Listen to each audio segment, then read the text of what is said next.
Active news తాడిపత్రిలో తాను గెలిచిన తర్వాత హింసకు తావు లేకుండా చేశానన్నారు ఎమ్మెల్యే కేతిరెడ్డి పెద్దారెడ్డి. వైసీపీ అధికారంలోకి వచ్చిన తర్వాతే సంక్షేమ పథకాలు అన్ని వర్గాల వారికి అందాయన్నారు. సీఎం జగన్ పాలనలో పేదవాళ్లకు న్యాయం జరిగిందన్నారు. ప్రజల ఆధారాభిమానాలతో మరోసారి తాడిపత్రిలో వైసీపీ జెండా ఎగురవేస్తానని ధీమా వ్యక్తం చేశారు. 2024లో కూడా వైసీపీ అధికారంలోకి రావడం ఖాయమంటున్న ఎమ్మెల్యే పెద్దారెడ్డితో మా ప్రతినిధి Rasool face to face. Tadipatri అంటే ఒక ఫ్యాక్షన్కు మారుపేరైనటువంటి ప్రాంతం.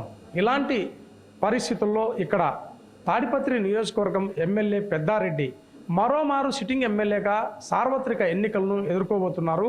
తాడిపత్రి నియోజకవర్గంలో మరోమారు వైఎస్ఆర్సీపీ పార్టీ జెండా ఎగరవేస్తారా?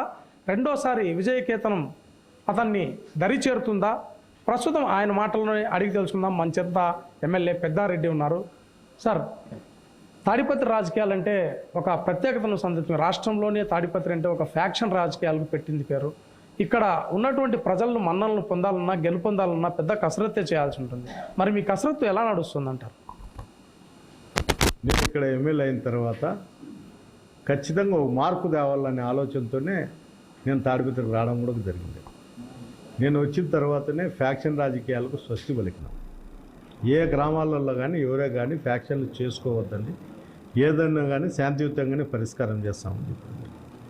అందులో భాగంగానే అధికారులకు అందరికి కూడా మేము అదే చెప్పడం, ఏ పార్టీ వాళ్ళనైనా కానీ కేసులు కట్టే ముందు చిన్న చిన్న విషయాల్లో వాళ్ళని కూర్చోబెట్టి మాట్లాడించి తర్వాతనే మీరు ఏదైనా నిర్ణయాలు తీసుకోండి తప్ప గ్రామాలలో ఫ్యాక్షన్ రాజకీయాలు పెంచి పోషించకూడదు అనేది మా అభిప్రాయం.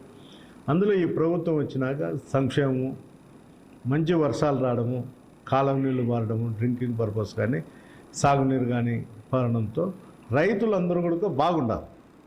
ఎప్పుడన్నా కానీ వాటర్ సోర్సెస్ ఉంటే ఏ గ్రామంలో అయినా కానీ ఎవడు చెప్పినా వాడు కొట్లాడు.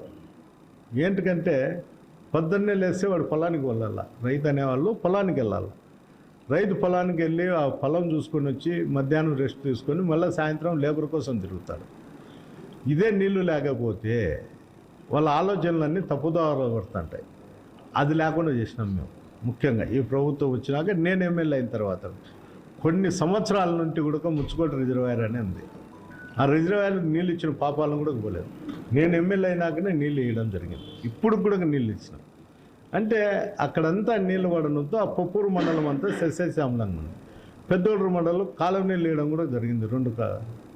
ఇవన్నీ చేస్తాండ కాబట్టి సంక్షేమంతో పాటు వాళ్ళ ఆర్థిక వనరులు కూడా బాగున్నాయి. వాళ్ళ జీవనశైలి కూడా మారింది. గతంలో ఉన్నటువంటి నాయకులు ఏం చేస్తున్నారంటే ఇవన్నీ చేస్తే వాళ్ళ జీవనశైలి మారితే మన దగ్గరికి ఎవరు రారు, గ్రామాలలో కక్షలు పెడితే తప్ప వర్గం మా దగ్గర ఉండదండి వాళ్ళ ఆలోచన. అది నా ఆలోచనకు వాళ్ళ ఆలోచనకు భిన్నంగా ఉంది. భిన్నంగా ఉండే దానివల్ల ఈరోజు తాడిపత్రి ప్రజలంతా నా వైపే ముగ్గు చూపుతున్నారు. ఇది మొత్తం పైన తాడిపత్రి నియోజకవర్గంలో ఖచ్చితంగా విజయకేతనం ఎగరేస్తాను. ఫ్యాక్షన్ ప్రాంతమైనటువంటి తాడిపత్రిలో శాంతియుత వాతావరణాన్ని కల్పించాను, ఖచ్చితంగా విజయం సాధిస్తాను. ప్రభుత్వం కూడా సంక్షేమ పథకాలను అమలు చేసింది. ఖచ్చితంగా ఇవన్నీ కూడా నా విజయానికి దోహదం చేశాయి. ప్రజలతో ఉన్నటువంటి సన్నిహిత సంబంధాలు కూడా నాకు మంచి పేరును తీసుకొచ్చి పెట్టాయి. కాబట్టి మరోమారు తాడిపత్రి నియోజకవర్గం ఎమ్మెల్యేగా ఖచ్చితంగా విజయం సాధిస్తానని కేతిరెడ్డి పెద్దారెడ్డి తన ధీమాను వ్యక్తం చేస్తున్నారు. రసూల్ 6 టీవీ, అనంతపురం జిల్లా.